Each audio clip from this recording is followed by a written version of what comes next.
안녕하세요. 예수의 비전 설교교회 안희한 목사입니다. 김기배 대표님이 카톡 내용을 올렸는데 특이한 내용이었어요. 고용노동부에서 공문을 받았습니다. 법정 공휴일 안내에 음력 4월 8일은 부처님 오신 날, 12월 25일은 기독 탄신일이랍니다. 차라리 님자 안 붙여도 좋으니 예수 탄신일이라고 하지 무슨 기독이라니 찌찌요. 뭔 소리야 이게, 왜 이상한 소리야? 궁금해서 공문 내용을 봤어요. 공문 내용의 주제가 이겁니다. 관공서 공휴일 규정에 따른 공휴일과 대체 공휴일. 그러면서 항목이 있는데 1번 일요일 근로기준법 제55조 제1항에 따라 주휴일을 부여함으로 제외. 2. 국경일 중 3월 1일 광복절, 개천절, 한글날. 3. 1월 1일 신년을 말하는 거죠. 그 다음에 4. 설날 전날, 설날 다음 날.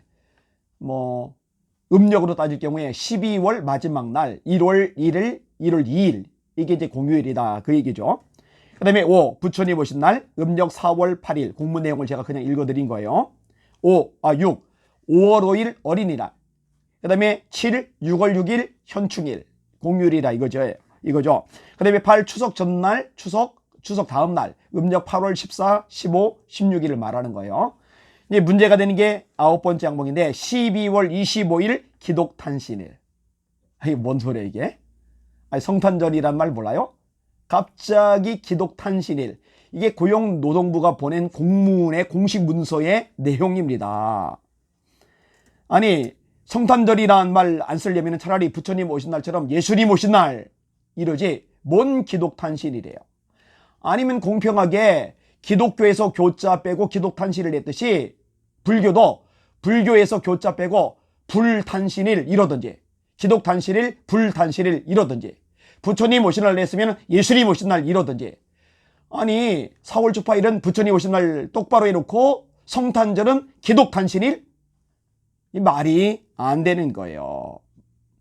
형평성이 안 맞는 거죠. 안티기독교인들 그리고 타 종교인들 중에 기독교에 반감을 가진 사람들이 기독교인들 모욕하느라고 쓰는 단어가 있죠. 개독이란 말. 제가 굉장히 싫어하는 말이에요.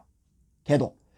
기독이란 말을 약간 틀어버린 거잖아요. 마치 그 개독이란 말을 연상시키게 하려는 의도라도 가진 듯이 그렇게 보여요. 만약에요 이 공문을 만든 사람이 모두고 만들었다면 한심한 거죠. 그런데 솔직히 말해서 성탄절을 모르겠어요? 기독 탄신일이라는 말은 기독교계에서 쓴 적이 한 번도 없어요. 일반인들도 절대 쓰지 않는 말이에요. 그러면 알고서 공문에 이렇게 만들었다면 아주 사악한 의도죠. 제 유튜브에 남긴 댓글 줄 하나에 이런 게 있어요. 교회 폐쇄법 의원 명단과 전번 올린 곳에 달린 댓글인데요. 전부 영웅들이네. 이 교회 폐쇄법을 발의한 더불어민주당 의원들 향해서 하는 말이에요. 전부 영웅들이네. 개독은 죽여도 무죄. 이때도 개독이란 말이 나와요. 이런 말 쉽게 써요. 그죠? 참 가슴 아픈 일이죠. 안타까운 일이 뭐냐면요. 헌법에 보장된 종교의 자유가 무너지면 나머지 가치들도 같이 무너진다는 걸 몰라요. 타 종교이든 기독교인이 아니든 상관할 것 없이 이 대한민국에서 헌법상 보장된 표현의 자유, 집회 결사의 자유, 종교의 자유, 이거는 가장 기초적인 가장 중요한 자유 중에 하나거든요. 근데 헌법에 보장된 자유조차 짓밟으면 나머지 것들로 같이 짓밟힐 수 있다는 거, 이건 상식인데 이 상식조차 없는 거예요. 그리고 좋다는 거예요. 교회 폐쇄법 좋다는 거예요. 이런 식의 사고방식을 가지고 있으니 참 큰일이죠. 무지가 죄죠. 다시 원점 돌아와서 기독 탄신일 이 공문을 보낸 것, 이거 대처를 해야 됩니다. 단호하게 조치를 해야 됩니다. 어떤 분은 이렇게 물을지 몰라요. 뭘 이런 것까지 그렇게 펄쩍펄쩍 뛰느냐. 여러분 그렇게 반응하다가요. 역사 교과서에 불교는 호국 불교로 올라가 있는데 기독교는 교세를 확장했다. 그리고 끝이에요. 손 놓고 뒷짐지고 못 본 척 하다가. 여러분 불교 호국 불교였다. 이 표현이 원래 없었거든요. 근데 불교 쪽에서 지속적으로 로비를 하고 움직이고 활동을 해가지고 마침내 교과서 내용을 바꿔버린 거예요. 거꾸로 기독교가 한국 근대화에 얼마나 큰 역할을 합니까? 학교, 연세대학교, 숭실대학교, 이화여자대학교 다 기독교가 세웠죠. 세브란스 병원, 이런 의료시설, 교회가 있죠. 절제운동, 금주운동, 금연운동, 이거 기독교가 있죠. 여자들 무시당할 때, 사람 대접 못 받을 때 그들에게 교육의 기회를 부여한 거 기독교죠. 독립운동도 마찬가지예요. 실질적으로 독립운동에 앞장선 사람들, 불자들보다 기독교인들이 훨씬 많아요. 민족대표 33민 중에 16명이 기독교인이라는 거, 이거는 누구나 아는 사실이고요. 이런 것들은 하나도 강조되지 않고 싹 무시당하고 교세를 확장했다? 그리고 끝나는 거예요. 왜 이런 현상이 생겼어요? 그냥 못 본 척하니까, 뒷짐지니까, 방관하니까.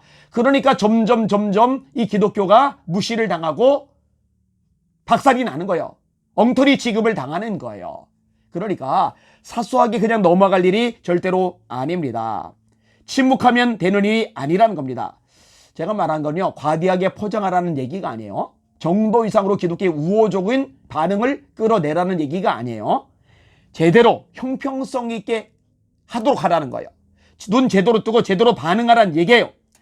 예전에요, 종교 편향이란 말로요, 조계종이 기독교를 달달달달 볶았어요. 정치권을 달달달달 볶았어요. 그러니까 정치권이 종교 편향이란 얘기만 나오면 불교 쪽에 막 선물 보따리를 풀어줘요. 템플스테이에 얼마나 엄청난 돈이 들어갑니까? 불경 전산화 작업에 정부 돈 들어갔죠. 왜요? 종교 편향이라고 하니까. 나중에 알고 보니까요, 종교 편향 실제적으로 혜택을 많이 받은 거는요, 기독교가 아니고 불교더라고요. 이런 자료를 싹 긁어 모아가지고요, 움직이는 사람들 동원해가지고 계속 알렸어요. 알렸더니 이제 조계종 쪽에서 종교 편향이란 말로 정부 압박하는 일을 더 이상 안 해요. 그러니까 가만히 있으면 당하는 거예요. 가만히 있으면 찍어 눌려지는 거예요. 가만히 있으면 기독교가 바보가 돼버리는 거예요. 왜 그걸 막으려고 그래요? 간단해요. 이런 식의 불의가 형성이 되면 사회의 사람들 인식 속에도 그런 사고방식이 바뀌기 때문에 그래요. 이게 전도에도 걸림돌이 돼요. 무시당해요. 찐따 취급당한단 말이죠. 그러니까 한국 교회를 위해서, 또 전도를 위해서, 이미지 개선을 위해서라도 이런 부분에 마땅히 대처를 해야 된다는 겁니다. 사람들은 어쩔 수 없어요. 보고 듣는 것에 영향을 받아요. 국민들이 잘못된 것을 보고 듣고 영향받도록 내버려 두면 안 된다는 게 제가 이 방송을 하는 요점입니다. 저도 할 일 많아요. 바빠요. 진짜로 바빠요. 빈말이 아니고. 때로 피곤해요. 때로 지쳐요. 그래서 쉬고 싶고 가만히 있고 싶을 때도 있어요. 그럼에도 불구하고 쉬지 않고 알리는 거예요. 바로 잡으려고 하는 거예요. 열심히 필요하면 싸우려고 하는 거예요. 그러니까 이 방송을 듣는 여러분들도 그냥 듣고 흘리지 마시고 이런 부분들에 대해서 주변에 알려주시고 목소리를 내주시고 함께 움직여 주시기를 주님의 이름으로 부탁을 드립니다. 그리고 힘 빠지지 않도록 중보기도도 해주시기를 바랍니다. 하여튼 제가 하고 싶은 말이 너무너무 많은데 이 정도까지만 할게요. 청소년들, 청년들, 그들이 볼 때 이 기독교에 대해서 부정적인 인식을 너무 많이 가지도록 하면 안 돼요. 아까도 얘기했듯이 근대화의 기독교가 공헌한 바 많고 지금도 마찬가지예요. 헌혈 기독교인들이 압도적으로 많이 합니다. 장기기증 기독교인들이 압도적으로 많이 합니다. 사회복지 기독교인들이 압도적으로 많이 합니다. 세계적인 구호단체 대부분이 기독교 단체들입니다. 이런 것들은 언론 통해 알려지지 않아요. 인터넷 통해 알려지지 않아요. 그러다가 사건이 나면은, 문제가 생기면은 그게 퍼뜨려지면서 기독교는 이미지가 계속 추락하고 젊은이들이, 청소년들이 교회 등 돌리게 만드는 요인이 되고 있거든요. 오른손이 하는 일 왼손이 모르게 하라. 이거는요, 개인이 구제할 때, 개인이 남들 도울 때 그렇게 하시고, 한국교회가 얼마나 귀한 역할을 많이 하는지 자꾸 알릴 필요가 있습니다. 그리고 잘못된 정보, 왜곡된 정보는 바로잡을 필요가 있습니다. 이 일도 함께 협력해 주시기를 주님의 이름으로 부탁을 드립니다. 날마다 주님 바라보고 힘을 내시고 승리하시는 우리 시청자 되시기를 예수님의 이름으로 축복합니다. 할렐루야.